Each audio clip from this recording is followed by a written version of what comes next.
first of all, I want to thank my husband for helping me along on this venture. It's one of the most important things in my life right now, and of course my husband is also one of my most important things in my life. A little bit about Pat. I couldn't be doing it without you. I really couldn't.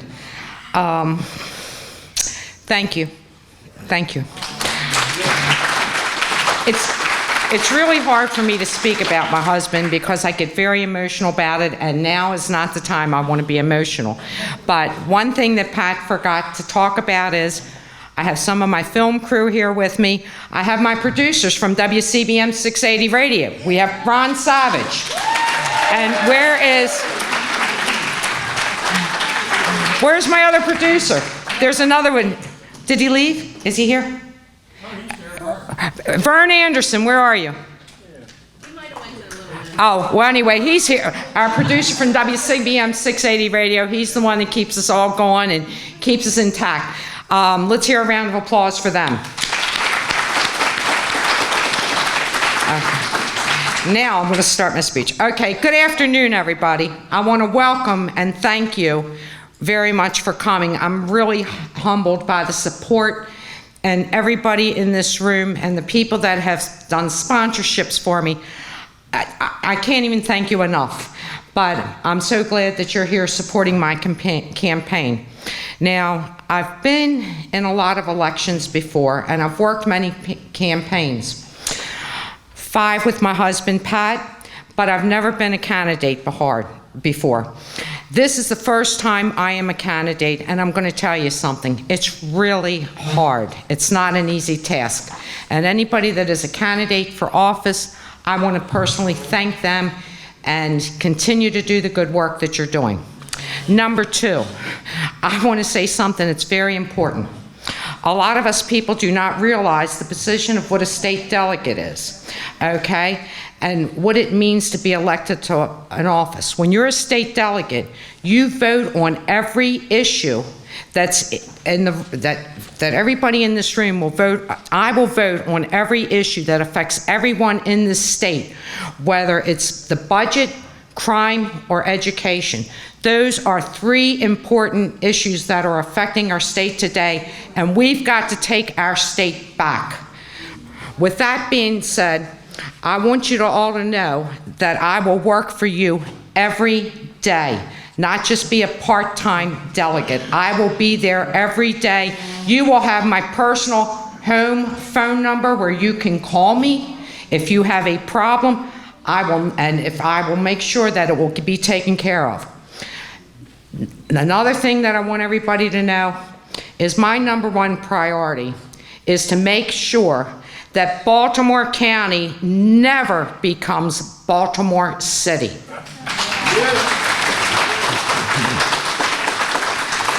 The office of delegate is really 2 jobs. One job is to be a lawmaker in Annapolis, and the other job is to be a community leader in your neighborhood and county. I will be both of those.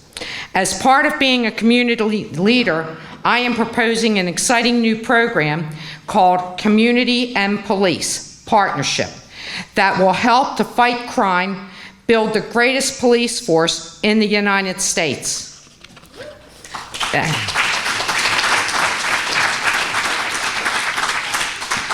I will recruit families and business owners to support the effort to fully fund the Baltimore County Police Force.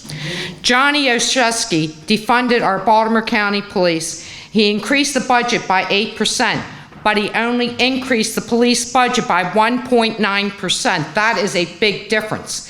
That's what you call a defund. Make no mistake about it, that is a defund.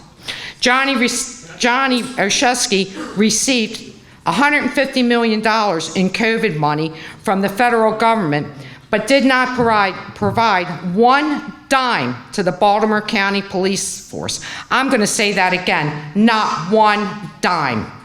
All right. We now have 1,900 police officers on staff, but we need at least 2,500 police officers. Right now, there's many officers working double shifts. They're working overstaffed. I mean, they're working overtime, and they do, they're tired. They are tired. Make no mistake about it. When you are a police officer, you want to make sure that you do your top job, and when you're tired, you can't. So that's why we need the community and police partnership to help them out to raise money so that we can make sure that we have the best police force in Baltimore County. The same number of police officers are the amount as what we had when we had 700,000 residents. We now have 850,000 residents, and that residency in Baltimore County is growing every day. We need 2,500 more police officers to get the job done.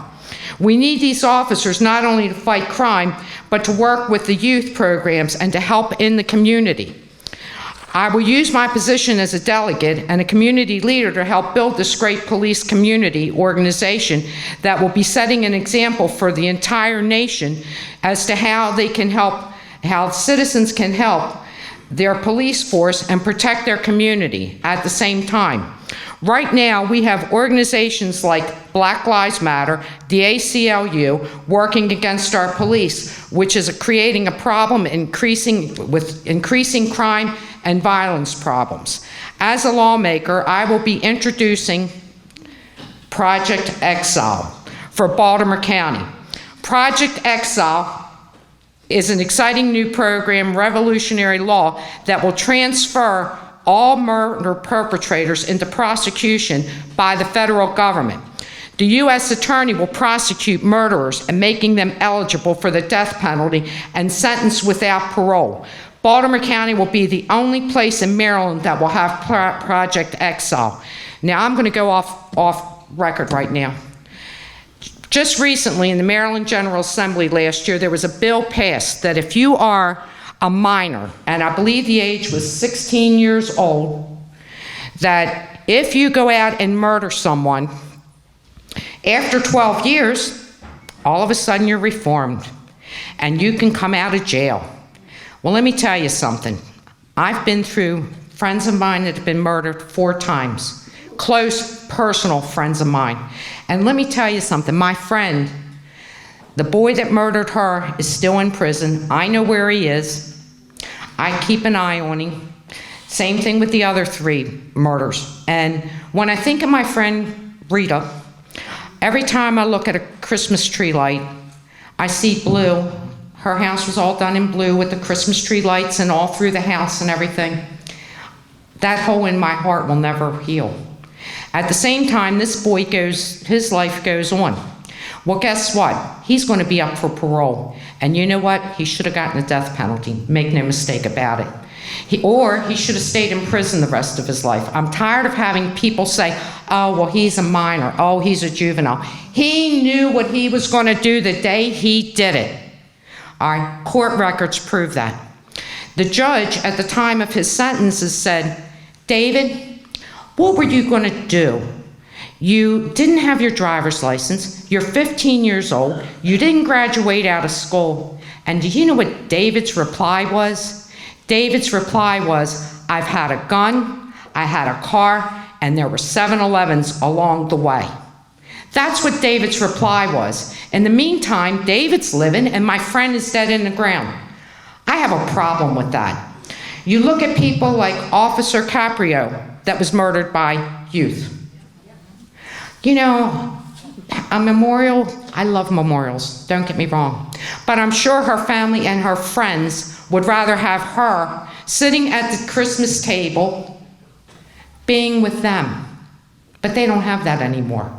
They have the hole in the heart, and that is a hole in the heart that they'll have the rest of their life. Okay. I'm starting to get emotional because this really does hurt me. Okay. Now, in Maryland, we have pro-criminal politicians that have abolished the death penalty. Project Exile will restore the death penalty for murderers and provide justice for innocent people, including our police, which many years ago, if you murdered a police officer, you got the death penalty. No more in the crazy state of Maryland. Baltimore County has a record number of murders from last year, and the murder rate is guaranteed to go up. Make no mistake about it. You've already seen things happening at malls all over Baltimore County, not just in White Marsh, not just in Towson. They also have it in the other areas of town. A great community leader must have a great law enforcement and a great education program. Project Exile and the Community and Police Partnership will begin to build the great enforcement law program. The next program that I would like to talk about is, as your delegate, I would like to introduce a new position of education advocate for Baltimore County. The big problem with boards of education and the education department is there is a lack of communication or transparency and cooperation between the parents, school boards, the parents and students, and school boards. Everything is done in secret behind closed doors. This is how we got stuck with programs like CRT and curriculums with sexual training that are bad for our children. The new Office of Education Advocate for Baltimore County will enforce the Parents and Students' Rights Bill and protect children against violence and bullying in our schools. The Office of Education Advocate will have legal powers to investigate and subpoena boards of education on behalf of the parents, students, for any wrongdoing. That is an applause line. This